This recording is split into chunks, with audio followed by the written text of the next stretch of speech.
January is Human Trafficking Awareness Month, and one local organization is making it their mission to help stop the devastation. Joining us live this morning is the Valley Today's Abby Furchner, as she is talking with members of Unseen. Good morning, Abby.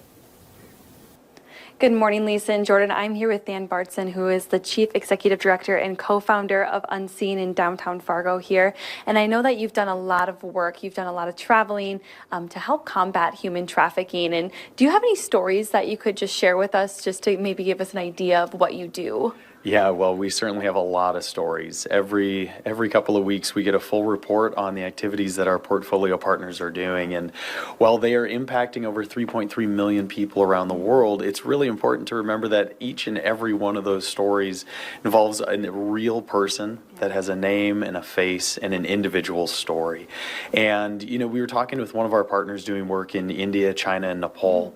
And the vulnerable folks living in those populations go through things that many of us in the States will never experience. And they were so excited as they were telling us this incredible story of intervening in the lives of 7 little boys, wow. Some very, very young, who had been trafficked for labor.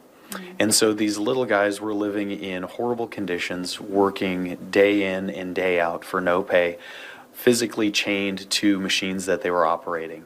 Oftentimes we hear a lot about sex trafficking, but we don't always hear about the labor trafficking side of the house that's affecting millions and millions of families and young children. And in this particular case, these 7 little boys were not only rescued and entered a rehabilitation program, but the machines that they were chained to were all destroyed, the shop was shut down, and that trafficker is being prosecuted. And so unless you're cutting off that access point, that individual could go out and actually enslave more people. That we have to address the root causes of trafficking as well as the intervention and the rescue side. So really it's a combination of prevention, protection, and prosecution.